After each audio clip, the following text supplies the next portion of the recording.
Olá, meus amores, tudo bem com vocês? Espero que estejam todos bem para mais o início de uma aula. Meus queridos, hoje nós iremos estudar essas duas temáticas. A crise da monarquia no Brasil. Veremos quais foram as causas que fizeram com que a monarquia caísse. E iremos ver também o início, o advento da república aqui no nosso país e os primeiros passos desse novo sistema de governo. Vamos lá? Uma república em construção é o nosso primeiro tópico. A república, como forma de governo, nasceu na Roma antiga.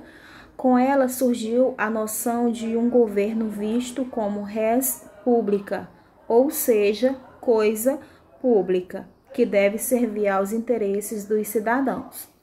Isso significa dizer que a república, ela deve ser vista como algo que beneficia aos interesses comuns da população, e não apenas a um grupo que porventura esteja no poder.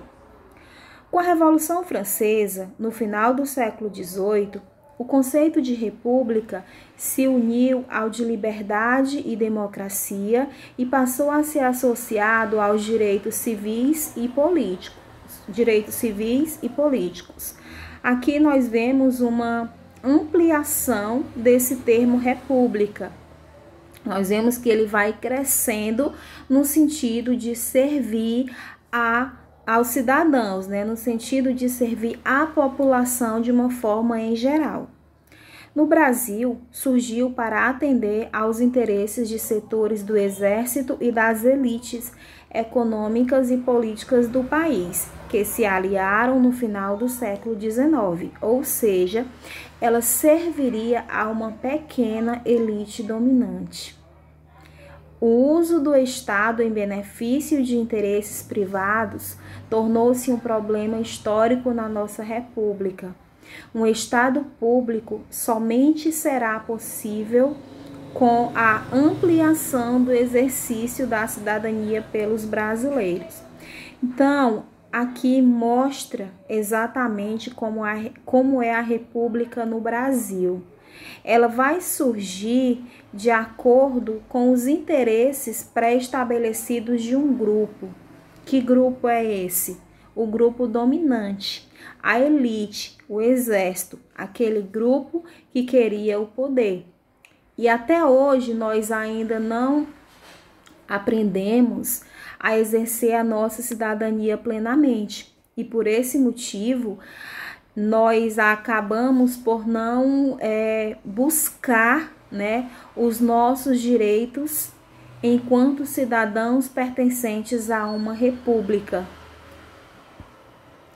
Aí aqui vamos para os fatores que fizeram com que o poder monárquico declinasse. O que aconteceu? Nós sabemos que Dom Pedro II governava o nosso país durante o século XIX. Ele começou a governar ainda com 14 anos, em 1840. Foi o segundo rei que o Brasil teve e o reinado dele foi o maior. Tivemos apenas o dele e o do pai dele. O dele foi maior, que ele reinou mais de 40 anos. Mas por que houve esse declínio da monarquia no Brasil? Vamos ver os pontos.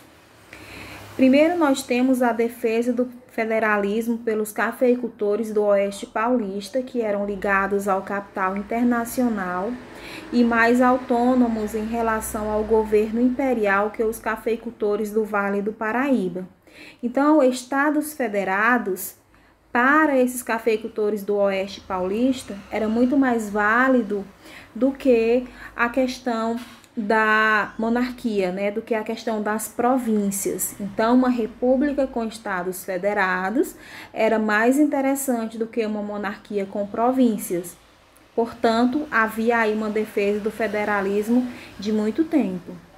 O outro ponto vai ser o conflito entre o poder civil e o religioso. Houve também a defesa do Estado laico, ou seja, um Estado em que não houvesse ligação com a Igreja. E isso também vai direcionar um conflito entre Dom Pedro II e a igreja. Por quê?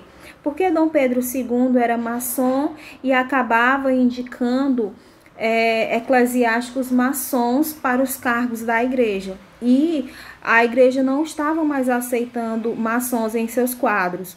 Então, isso vai gerar um mal-estar entre Dom Pedro II e a igreja.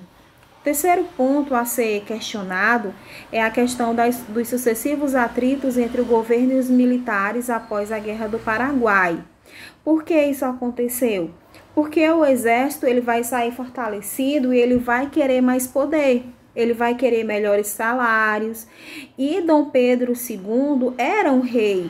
Então, de certa forma, o poder ele era centralizado, não havia aí a questão da descentralização política.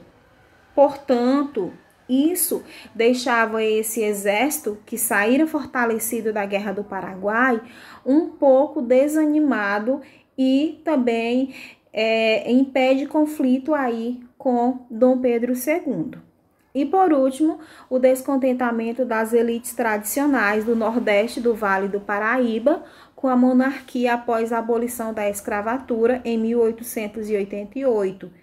Que não indenizou os antigos proprietários de escravos. Então, aqui foi a gota d'água para o fim da monarquia. Quando a princesa Isabel assina a Lei Áurea, libertando todos os escravos do Brasil e não indenizando os proprietários, rui aí o último pilar de sustentação da monarquia no Brasil, porque os proprietários, que eram um poderoso aliado de Dom Pedro e da monarquia, se sentiram traídos. A monarquia brasileira, ela era sustentada por 3 pilares, né? A igreja, os militares e os grandes proprietários cafeicultores. Então, com esses grupos em conflito constante com o imperador e cada um retirando o seu apoio, não tinha mais como a monarquia ficar de pé. Em um momento ou outro, mais cedo ou mais tarde, ela iria ruir. E foi isso que aconteceu.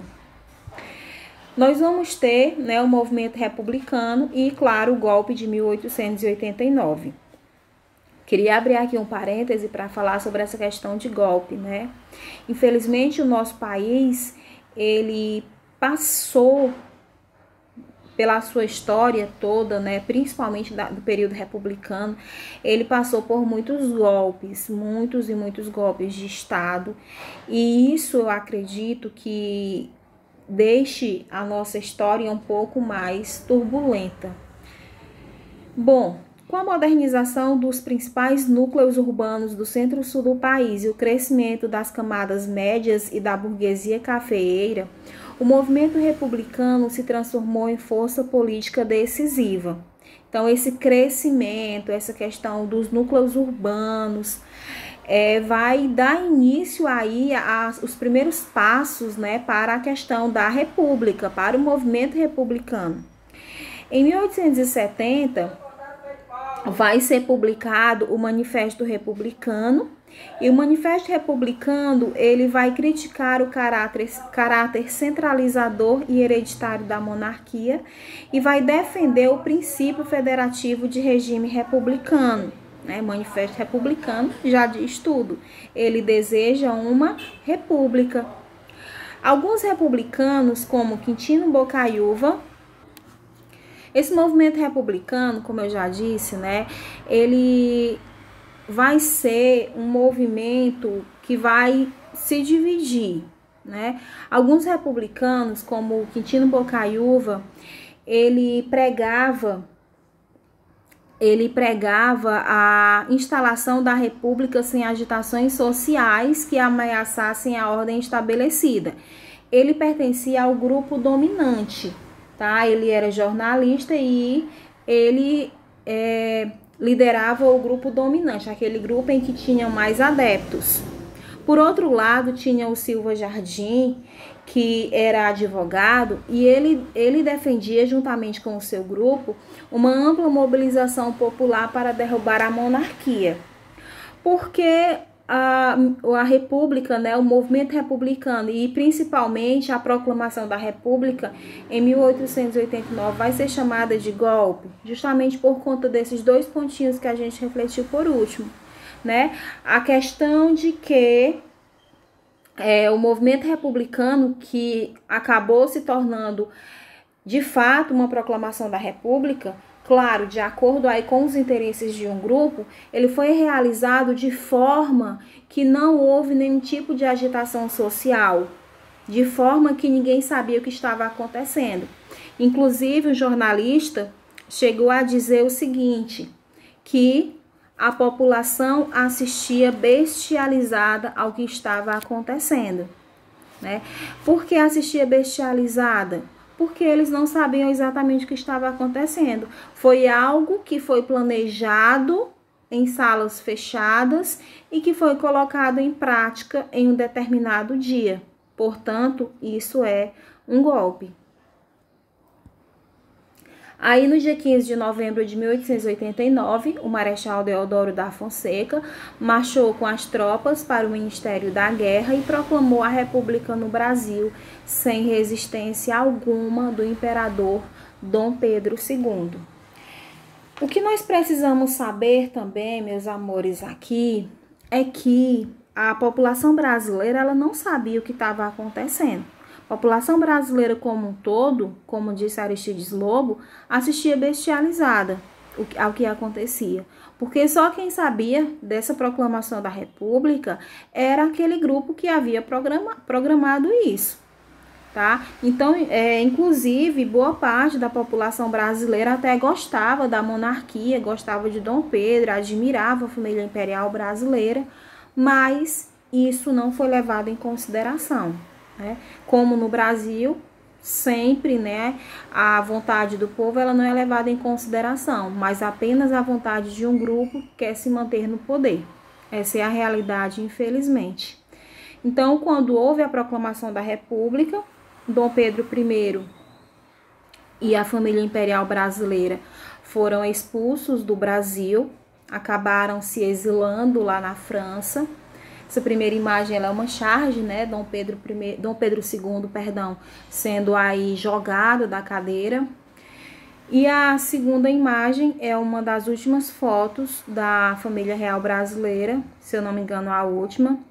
E aqui eles estão em Petrópolis, onde a casa foi cercada. Aqui retrata pouco tempo antes da partida deles para a França.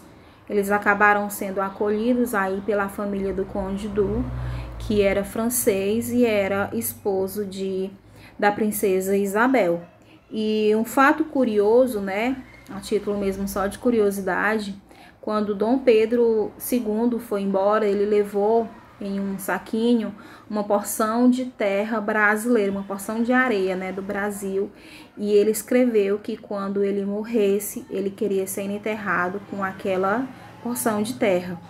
E de fato, Dom Pedro é um legítimo rei brasileiro porque ele nasceu aqui no nosso país. E vai ter também alguns grupos que vão apoiar a República, não vai ser só os militares, né? Na realidade, o golpe do 15 de novembro ele foi resultado de um contexto mais amplo que envolvia novos protagonistas sociais e refletia as mudanças que ocorriam por todo o mundo. Vai haver aí, né, a questão dos ideais revolucionários, né, do iluminismo, da Revolução Francesa, a questão do liberalismo político e econômico, que em uma monarquia isso é praticamente inexistente. E setores mais progressistas da classe senhorial, visando monopolizar o aparelho do Estado, pensando em si somente, acabaram se aliando aos grupos ativos da classe média que desejavam uma participação política. O exército, também igualmente interessado em atuar politicamente, agiu para mudar o regime que deixara de atender às necessidades das parcelas importantes da sociedade. Então, o que a gente pode dizer é que o golpe do 15 de novembro, a proclamação da República, infelizmente, foi um movimento organizado e orquestrado para privilegiar uma parcela da população, uma parcela que queria o poder, que queria monopolizar o aparelho do Estado. E sobre, né, o iníciozinho aí da Primeira República, a gente vai ter a chamada República da Espada, que vai de 1889 a 1894, recebeu esse nome porque quem assumiu a República nesse período foram 2 militares, no caso Deodoro da Fonseca e Floriano Peixoto, e um dos armamentos mais importantes dos militares naquela época era a espada, por isso República da Espada. Os militares assumiram a chefia do novo regime e entregaram ao Marechal Deodoro da Fonseca o comando do governo provisório, né? Esse governo provisório ficaria com o Marechal Deodoro da Fonseca até que decidissem quem ficaria no poder, quem permaneceria no poder. E como eu já falei, a família real brasileira ela foi exilada na Europa. Houve nesse período também uma grande naturalização de estrangeiros imigrados, ou seja, quem era estrangeiro passou a ser naturalizado brasileiro. E houve também durante esse período as eleições para o Congresso Nacional Constituinte, que elaborou a nova Constituição para o Brasil. No caso aqui já vai ser a segunda, a primeira da República e a segunda da história do Brasil independente.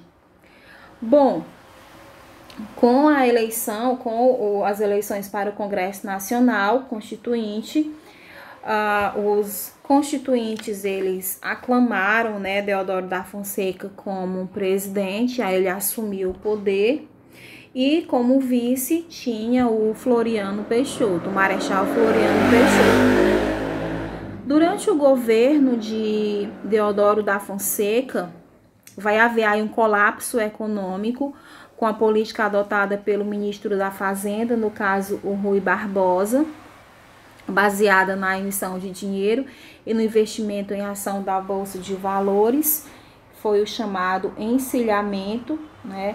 Encilhamento é um termo que se refere ao lugar onde os cavalos ficam presos antes de um páreo. E esse termo ele foi lançado de forma pejorativa pela imprensa, relacionando, né, a política aí do Rui Barbosa, a política econômica, claro, do Rui Barbosa, a ideia de aposta arriscada, né? Então, no sentido de que ele estava arriscando muito a economia brasileira e, claro, hoje compreendemos que isso gerou aí uma grave crise econômica e somou-se aí a questão das dificuldades políticas, justamente quando Deodoro da Fonseca ele entra em choque com as elites cafeicultoras de São Paulo, e São Paulo, à época, era o principal estado do Brasil. São Paulo ditava as regras, tá? Havia um poder muito forte nas mãos dos paulistas, dominavam o poder legislativo, e aí os paulistas, né, os cafeicultores paulistas, começaram a criticar o caráter centralizador do governo de Deodoro. Então, se Deodoro da Fonseca proclamou a República para também se tornar um governo centralizado, os paulistas não queriam isso, né? Então, Deodoro da Fonseca foi obrigado a renunciar em novembro de 1891 e, em seu lugar, assume aí o Marechal Floriano Peixoto. Marechal Floriano Peixoto tinha o apoio dos cafeicultores paulistas e foi apelidado de Marechal de Ferro devido às suas decisões serem bastante rígidas e punitivas. Aí aqui a imagem dos dois, né, Deodoro e Floriano. Bom, em 1891 também é elaborada a primeira Constituição da República, segunda do Brasil independente, primeira da República.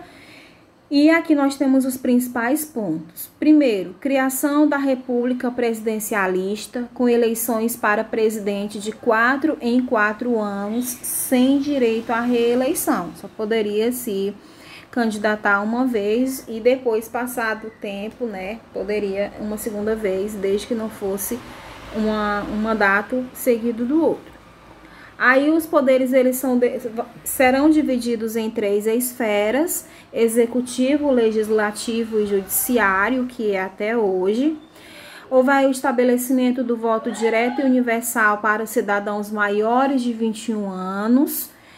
Daqui eram excluídos mendigos, analfabetos, soldados e mulheres.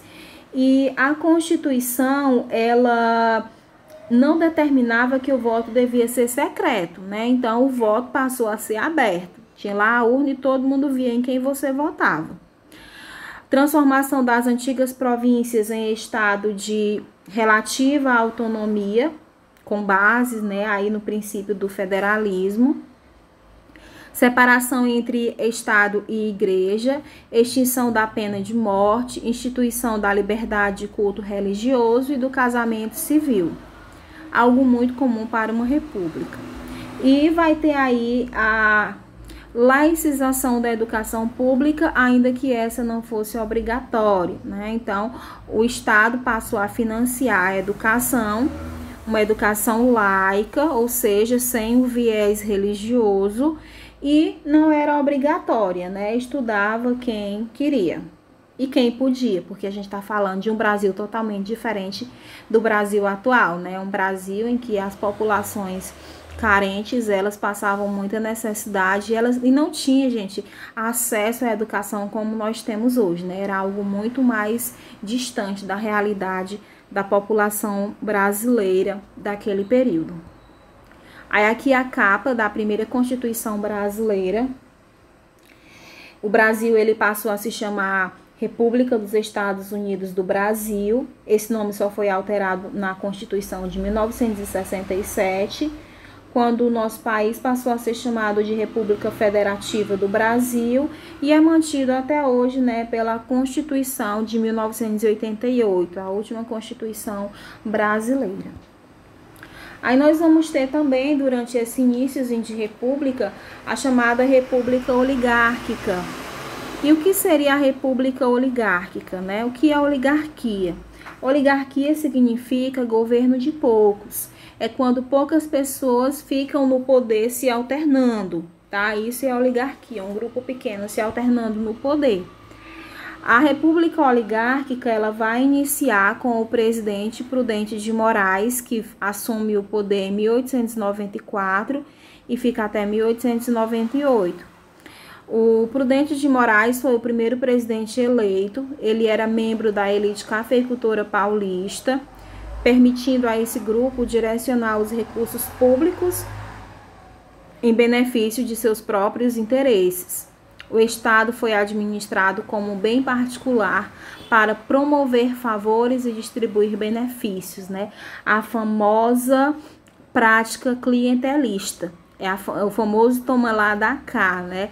Então, durante o governo de Prudente de Moraes, aliás, começou no governo dele esse sistema de clientelismo. Então, você vota em troca de alguma coisa, em troca de favores, em troca de... Muita gente vota em troca de um emprego, né?